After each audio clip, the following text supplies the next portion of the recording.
Gia Miller, thank you for joining us. How are you? I am wonderful. Thank you for having me. It is our pleasure. I was so tempted to do a Hulk Hogan and do the Mean Gia thing, but it's not. With a British accent, it's not the best. So. Yeah, it wouldn't sound right, would it? I love it.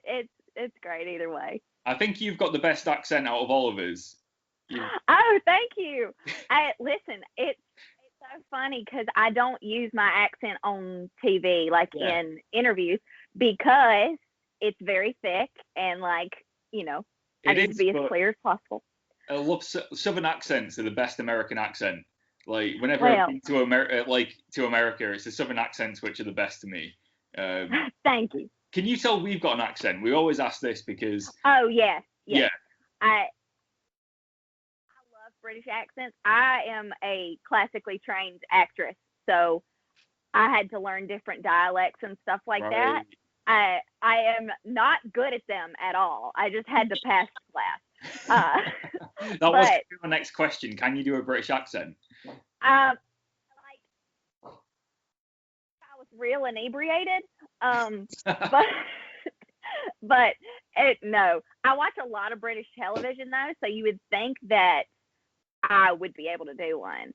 So, but it is just sad. That's where most Americans get their British accents from, is TV.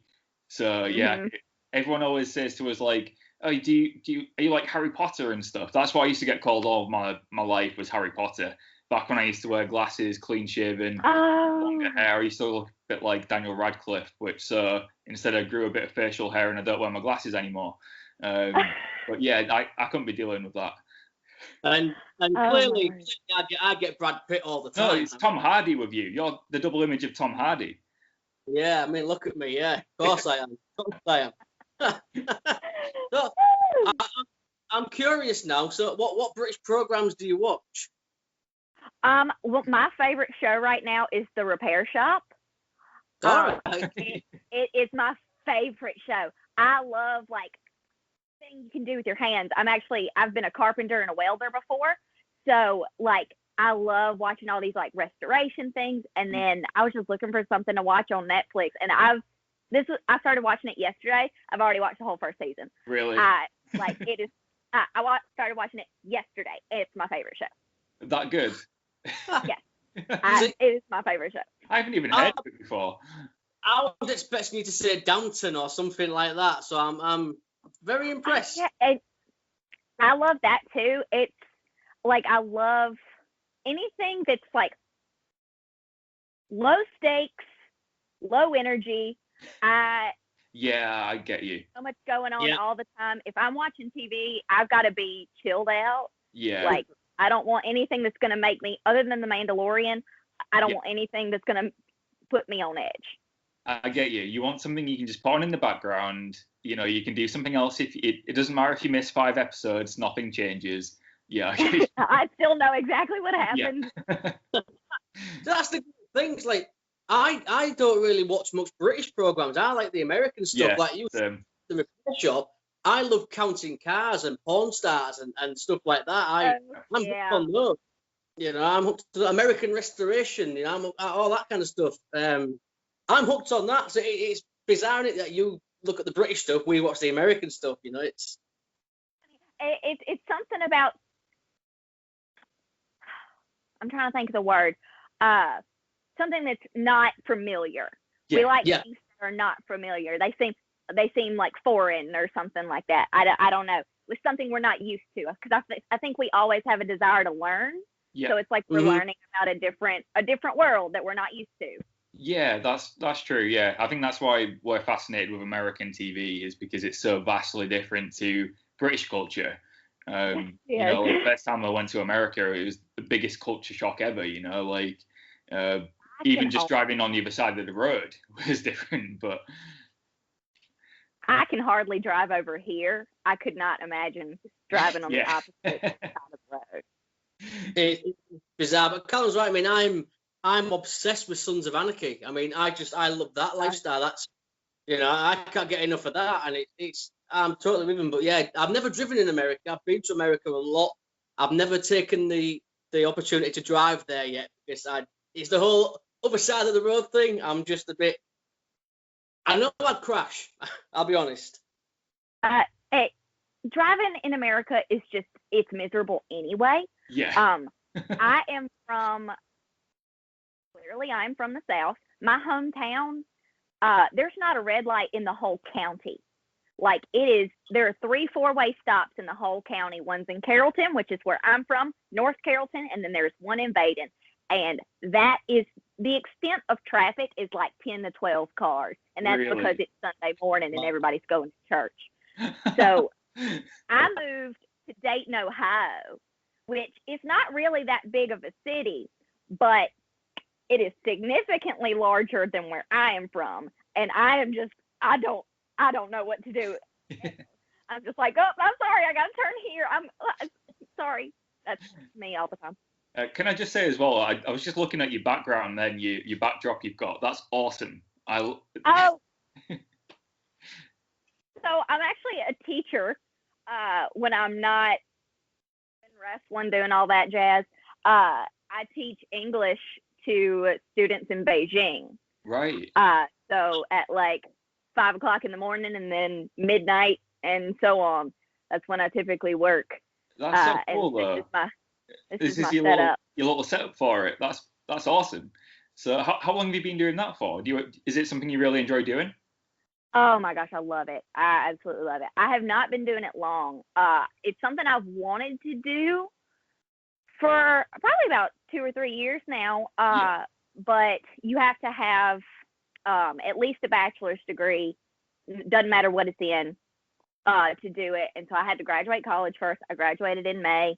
And then it's a pretty extensive interview process and lots of demo classes and trials and classes that you have to take in order to teach someone who does not speak English and you don't speak their language. Yeah, it must be a challenge. A lick of Chinese. I do not speak it at all. The only things that I can say, which I can't say anything right now because it's all out of my brain, are anything that my kids teach me. So like if there's a word and they're like, what is this? And I'll write it on the screen and tell them like what it is. And they go, oh, in China we say, and then they'll tell me the word. And I do my best to repeat it and they normally laugh at me and then we move on. That's cool though. I mean, it's quite different from the wrestling. So at least like you've got an escape from wrestling too if you ever need it. You've got sure as well, which and it's great because I get to make my own schedule. I'm basically like I'm almost like a tutor in a sense that I open up specific class periods and then they book them or they request them.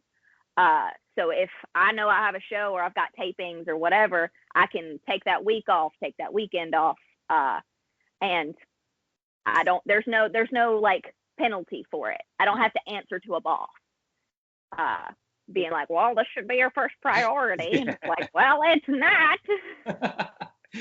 So how has it been for you then the last, almost the last year? Obviously with the pandemic going on, it's good that you've got this job as well, to keep you going. Has wrestling, have you been able to keep up to date with wrestling and do as much as you want to do?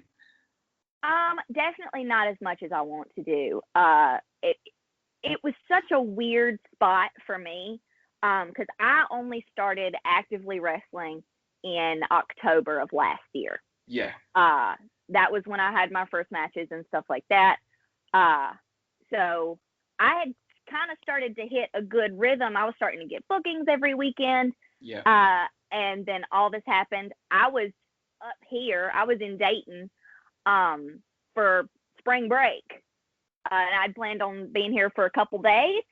And now I live here.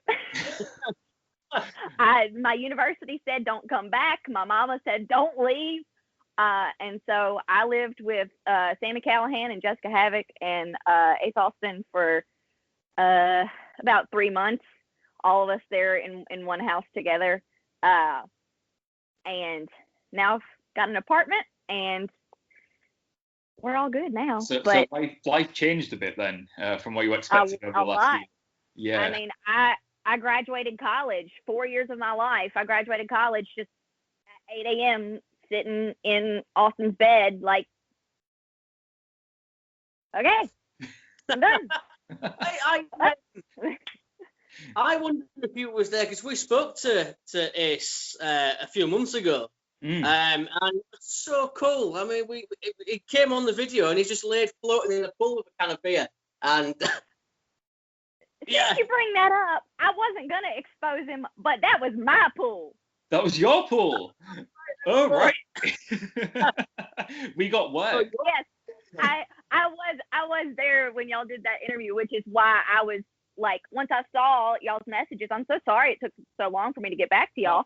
I was like, oh my gosh, great interview, because like I'm super particular about podcasts and interviews that I do because I'm an interviewer. And I have a degree in journalism, right. And so it's very clear to me who's a professional and who's not.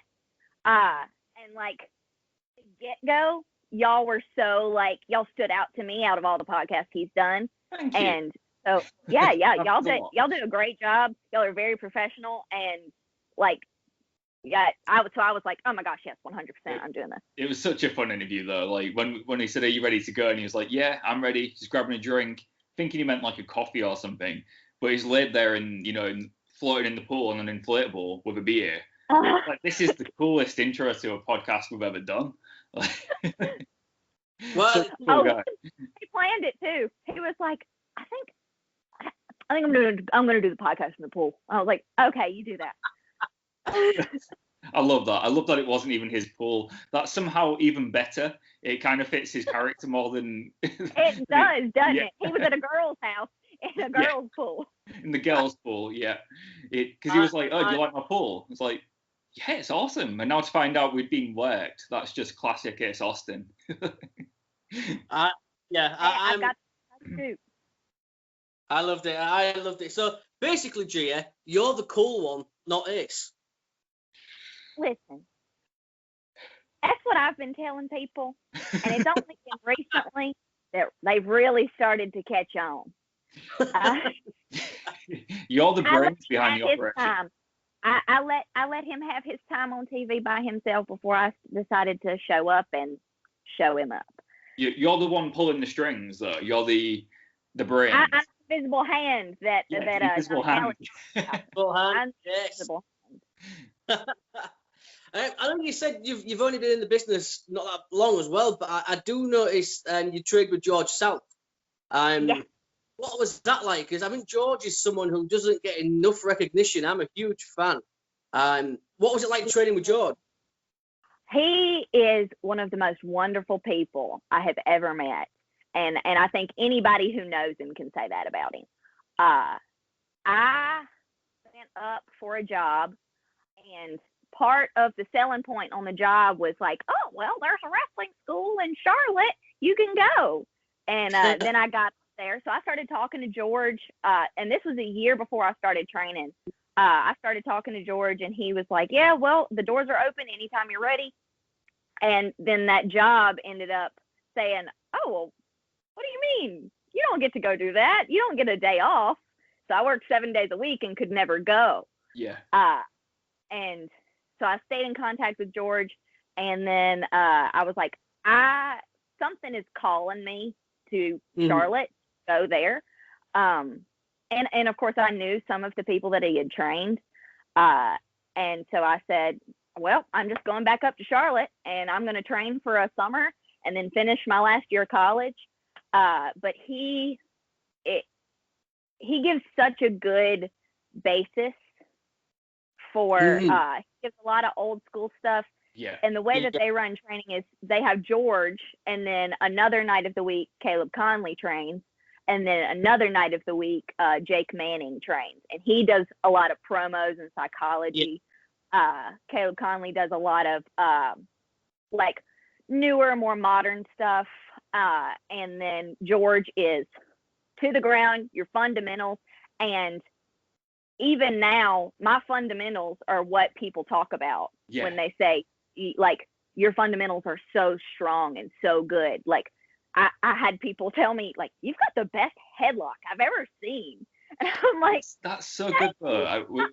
We've spoken to a few people recently who say like the fundamentals are everything in wrestling, because you can do as many flips as you want, but if you can't do a headlock or a chin lock or run the ropes or take a bump, you can't do anything, and you're dangerous. So if you can do all of those things solid, you've got the makings of a good worker. So that's great that you've got the fundamentals down so quickly.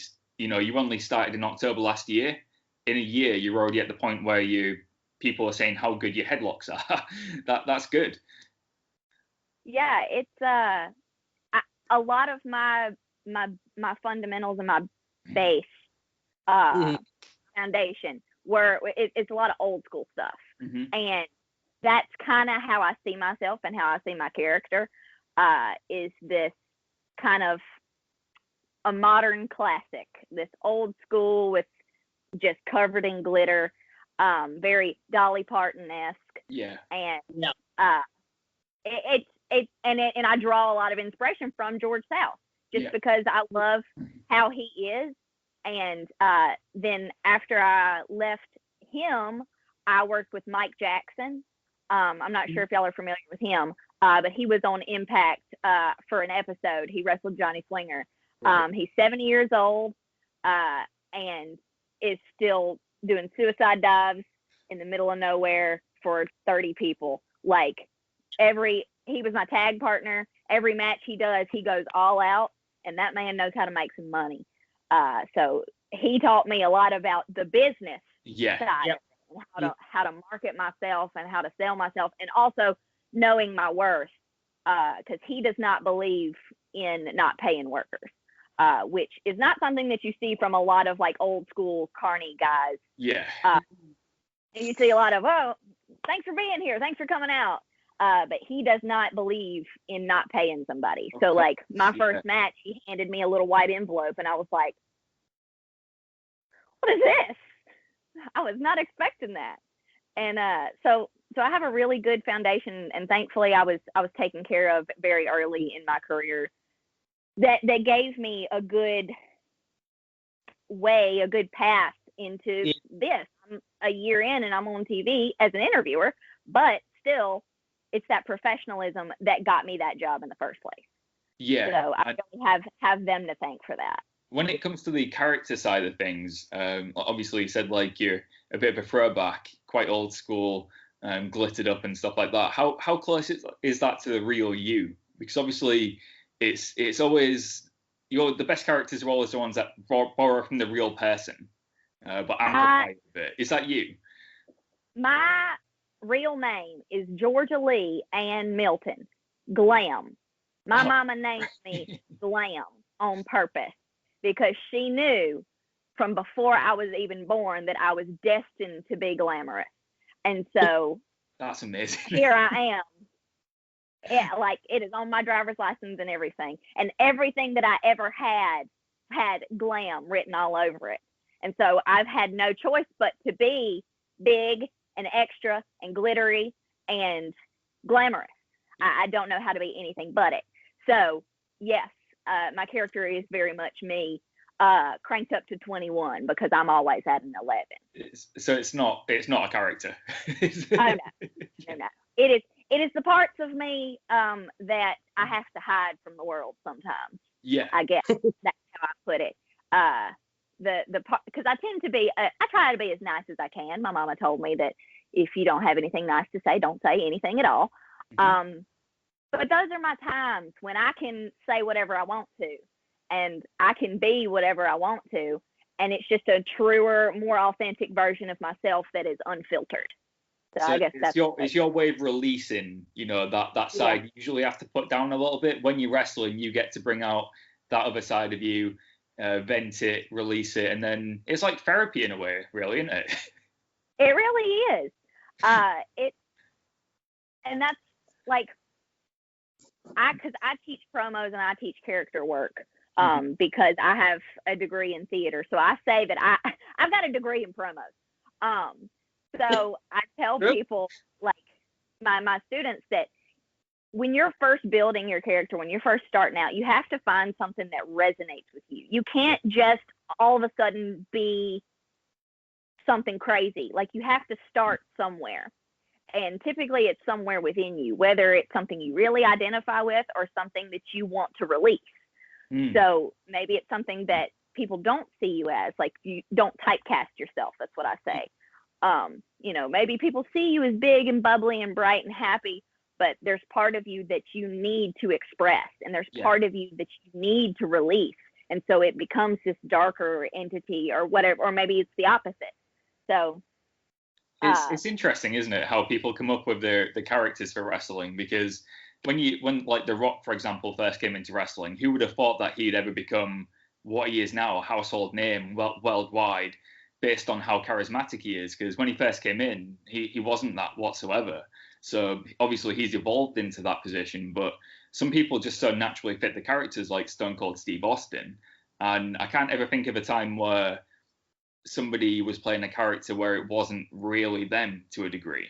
And I can't think of anyone off the top of my head, because everyone really is just playing themselves in a way. Yeah. And I tell them all the time, like, you have to find something that you believe in. Yeah. Because if you don't believe in it, then you can't make anybody believe in it.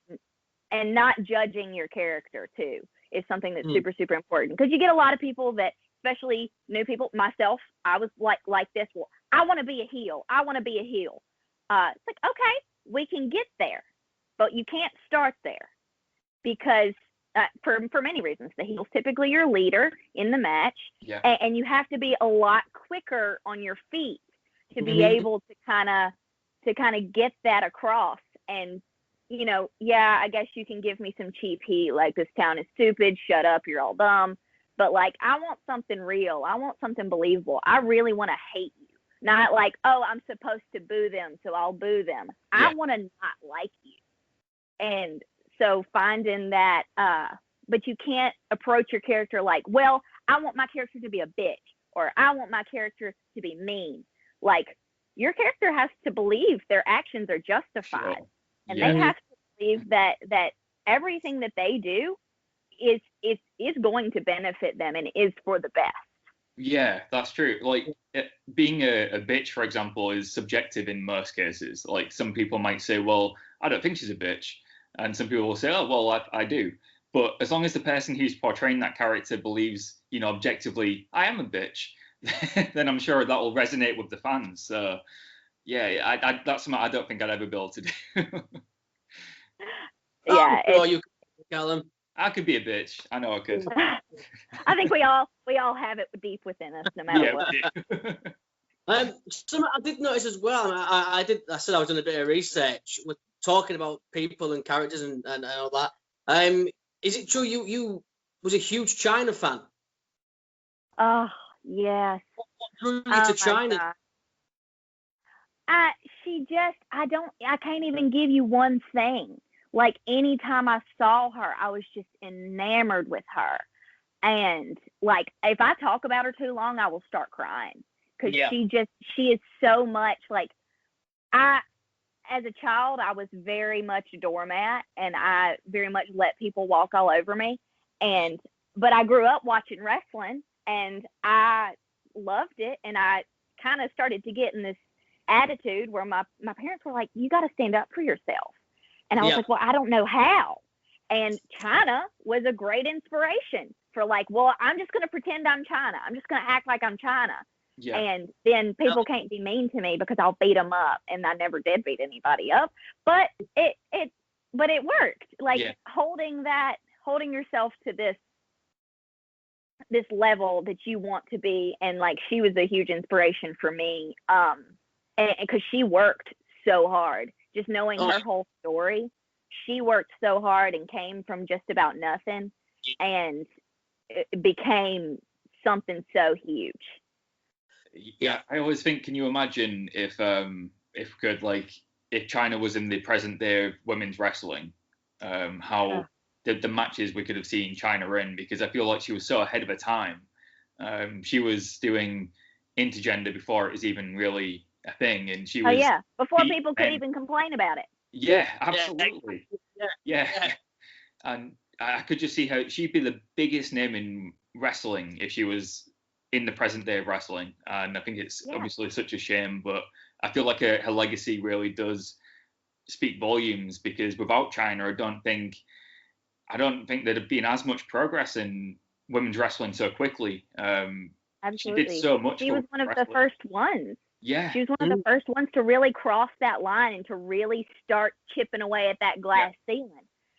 She is truly a pioneer for women's wrestling, for what it is now, being held to the same standard as the men, and being seen as strong and as powerful, rather than, oh yeah, she's just hot.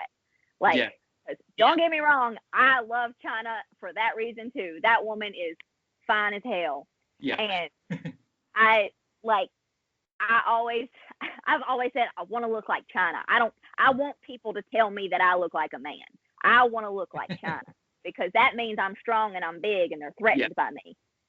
Like, I remember, I think it was a match she had with Jeff Jarrett, where it's you're watching that match with Jeff Jarrett, and Jeff Jarrett's the underdog in that match, and I think that just speaks volumes about how good she was as well, because she was in shape. She looked like she could kick anybody's ass, regardless of being, what gender.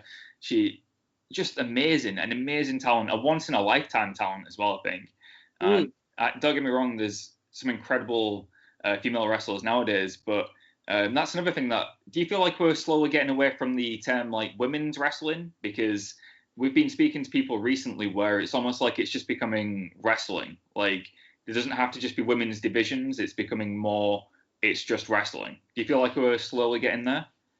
I think I can definitely see that in certain places. Yeah. Because like with Impact, it's a huge thing. Like, fans say a lot, like, oh, well, they shouldn't be called the Knockouts. But the thing is, none of us have a problem with it.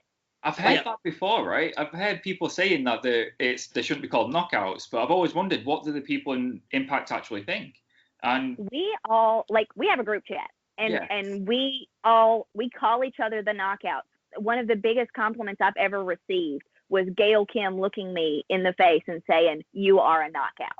Like, that was so huge for me. And all of the women, like, we like to be called the Knockouts, because it's a double entendre. Yes, we are beautiful. We are. Well, who cares? We are beautiful. But we will also put you on your ass. Yeah. Like, we have everything to back it up. And so I just think it's a fun play on words rather than a demeaning term. But I definitely agree with you. Like, there's more crossovers and there's more intergender stuff happening all the time.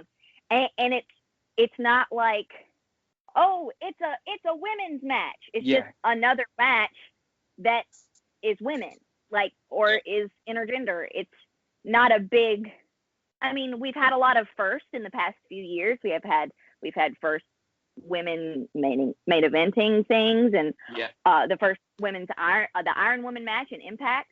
And so those firsts are great, and those can be big deals. But, like, our matches are held to the same caliber as the men's, and so I do agree with you that there is starting to become just like no real difference. It's wrestling. I think my biggest gripe has always been, like you said, you hit the nail on the head, saying this is a woman's match, like it's some kind of special attraction. Like, here's a woman's match. It's, you don't, it shouldn't just be the selling point for it. It should be that it's a good wrestling match. And I think, I wish I knew how many times I was in the back right before my match, and being the only girl on the card, and them going, the following contest is a ladies match, and I'm like, that's so patronizing. Yeah, it sure is. A ladies match. A ladies match. Rural Alabama, they call them ladies matches. Can you imagine the outrage if they said the next match is a gentleman's match? Like, how weird that would be. It sounds like a gimmick match, honestly. Right. It sounds like a gimmick match. But yeah, and being in the South, like the rural South, And it's crazy how it used to be a really big place for wrestling. It's died so much. And I 3 weeks in a row had shows that my opponent didn't show up. Right. And there wasn't another girl for me to wrestle. So on one of the shows, they were like, oh, well, you'll just cut a promo. We're not going to have you wrestle any of the boys. And I'm like, okay, whatever. And then the next 2 weeks, I did wrestle guys, and I caught a little bit of heat, but like also I didn't care. This is not the beginning. This is only the beginning of my career. This is not the end of it. And if you have a problem with it, I got 2 words for you. Yeah, it's not your responsibility to not, make them angry for it or get heat. It's if you're wrestling a guy and you get heat for that, that's not your problem. I don't understand that mentality, but I do feel like we're slowly getting away from that stigma that was on it for whatever reason. I think it's just because people have been conditioned over the last 10, 20 years to think, like bra and panties matches were a thing, which I think was awful in the first place. But now it's kind of just become more about the wrestling, which is good. And as long as that is the case, like you said, don't get me wrong, you can still be seen as being a beautiful wrestler, but as long as your talent is recognized too, I think that's the main thing. Absolutely. I mean, I couldn't name any of them. I can't think of a male wrestler that got a job with a major company just because of what he looked like. Yeah.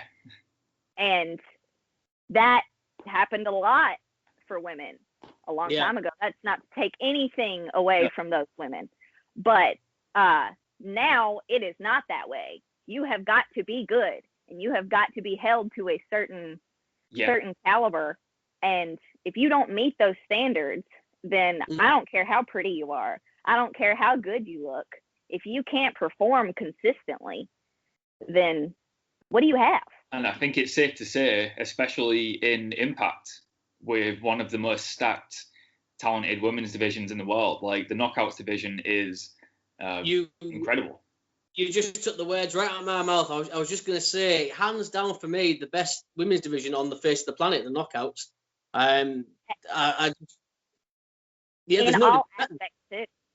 Yeah, there's just nothing better. It's the best division in any form of wrestling at the moment. It's a pleasure to watch.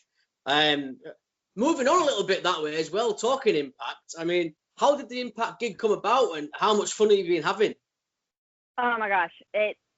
First of all, I'm so thankful to have this job. I am so thankful to have it, and it has been so fun, and it has given me so much more experience outside of just the interviewing. It gives me production experience because I get to see how these things are done, and I do get to help with the production side when they need someone. I've helped film things before, which is super cool. The fact that I get to be behind the camera too. I get to sit in on these production meetings with like the office and get to hear these conversations, and I get to listen to how these things are structured and why things make sense and what we're working towards. I get to see the long game, and which is not something that many people do get to see on the talent side. And unfortunately, that sometimes means like, hey, what's going on? Do you know what they're doing with me this week? And it's like, sorry, I don't know. Yeah. But and also getting to be around the knockout is so enlightening, because I get to see how they structure their matches. I get to see how they watch matches. I basically get to watch film with them and get feedback on each other. And so I start to pick up on those things, and I get to watch things and start to pick up on the things that they comment on. One of my favorite things in the world is when somebody will call something or will watch something, and I'll think a thought to my head. I'll be like, oh, that could have been better, or oh, that was really good. I liked this part. And then somebody like Gail will be like, oh, I really liked that, and she'll say exactly what I was thinking, and I'm like, thinking like a legend. But those women have really embraced me, and that is something I oh my gosh, I was so scared because I had never been in an environment like that. I'd come from being the only girl on the card, and sometimes those girls were not very nice. Yeah. And my first match was an absolute nightmare. The girl was so awful and mean to me. But so I was so scared coming into that environment. But I knew Jessica Havoc. I knew her. So I was like, okay, well, if nobody else, I have Jess. I'll be okay. But slowly, I've really become friends with all of them, and it's so cool to watch our evolution as friends, just from April, seeing each other once or twice a month, and always being so excited to see each other. And so it's been a really great experience. Yeah, I know you mentioned as well the experience and stuff. What's it like as well? I mean, you've got guys like Rhino, Tommy Dreamer. I mean, it must be invaluable learning from guys like that as well. Absolutely. So Tommy Dreamer is actually who gave me the nickname. He gave me Mean Gia. We had said at the beginning of the week, he was like, Gia, I'm getting you over this week. And I was like, yeah? How? We'll see. I was like, oh God. And we had met before I started working for Impact some months before. We had been on a show together, and we really hit it off. We talked for an hour. He's such a cool guy. He's been very, very helpful to me. And Austin as well. He's been a real help just in everything. He also got me a bunch of Twitter followers too, so thanks, Tommy, for that. But yeah, being in the locker room with legends and with people I watched as a kid, it's so crazy. One person that you didn't mention, but I will, Jimmy Jacobs. I know y'all had him on the show. Yes. I was a huge fan of Jimmy Jacobs, to the point where I was like, oh my gosh, I can't mark out. I have to be normal.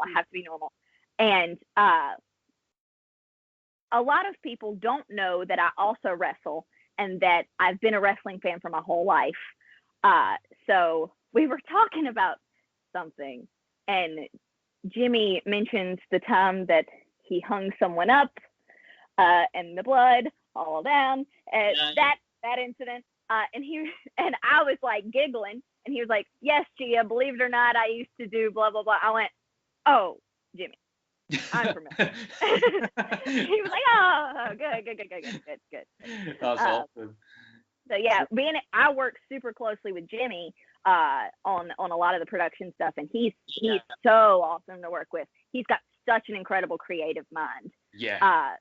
So I carry those things into the classes I teach. Here's what Jimmy Jacobs says. Here's how Jimmy Jacobs thinks.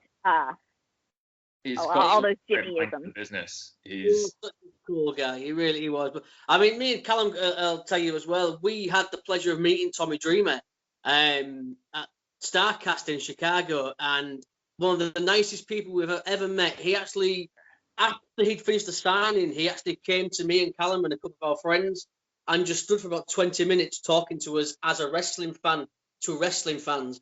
And it was one of the best experiences of our lives. I mean, Callum will take the same. Quite surreal. Just Tommy Dreamer comes up to you and starts talking. You didn't have to go up to him. He just comes to you and is just talking about his experiences with Brock Lesnar and stuff. And it's this is Tommy Dreamer talking to us.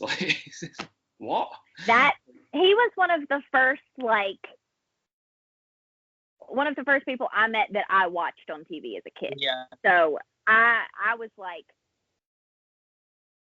just again enamored by him, and I met him at Alpha One in Canada, Ethan Page's promotion. And that was the first place I'd met him, and we just stood there and talked about everything in the world. And then several months later, I saw him in Ringgold, Georgia, at a show that we were both on, and the fact he remembered me. He was he came up to me and was like, oh, it's nice to see you again. And then when I got the job with Impact, I had come to like the tapings in Atlanta, I think. Yes, the tapings in Atlanta was where I got introduced because Mike Jackson was going. He invited me, and he was invited by Tommy Dreamer. So it just was all really full circle, getting to see him again and him being like, well, we're looking for a new interviewer, so I'll put your name in there. And apparently he, Madison Rain, Sami Callihan, all of them like vouched for me for that job. And then COVID happened, and I was at Sami and Jess's house, so they knew I wasn't exposed to anybody.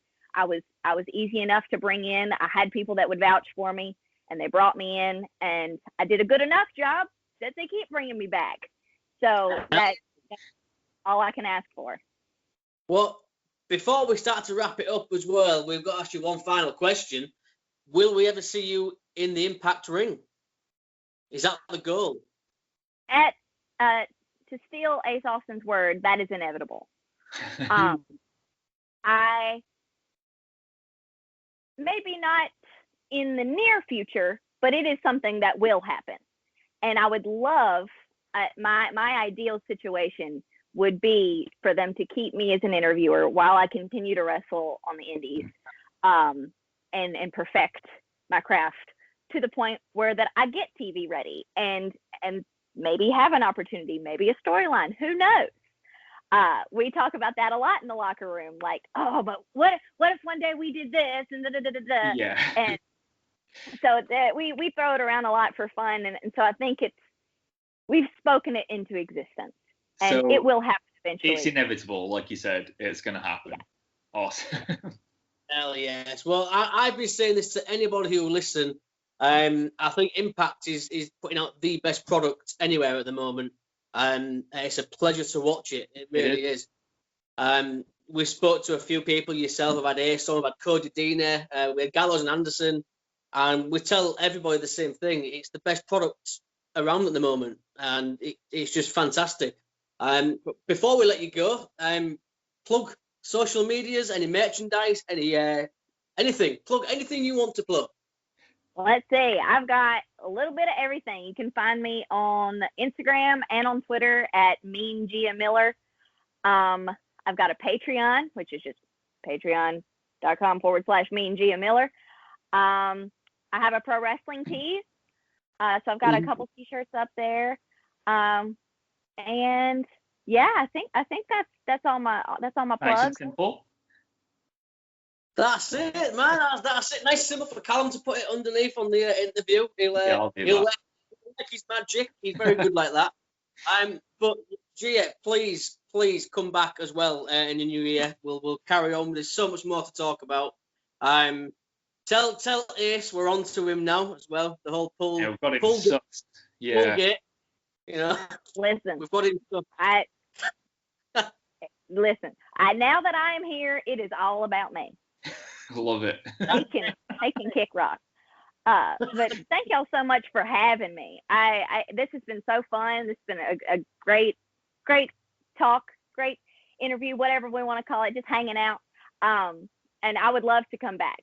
I would love to. Awesome. That would be awesome. It's always good when the guest enjoys it too, because we always do. We always enjoy speaking to the awesome guests we have on. So it's good to know you enjoy it too. But yeah, I will. We'll drop you a message in the new year. We'll get you back on. But for now, have a wonderful Christmas and New Year. Yeah, have a great Christmas. Thank you. Y'all have a great holiday season. Y'all stay safe. Have fun. Have some eggnog. Whatever you're into. I don't think I've ever tried eggnog. It's better when it's alcoholic. Right, I don't drink, so it's okay. not a good well, start. Then it's just egg milk then. Egg milk? Is that all eggnog is? I really don't know what it is. Right, I'll Google it after this. I'll find out. I'll let you know if I like it. But well, I do drink, so I'm up for trying it. I'm fine with that. But I'm a whiskey man, so I'll have a few whiskeys. But there you go. You see. But yeah, you stay safe as well. Please come back in the future. I'll drop you a message.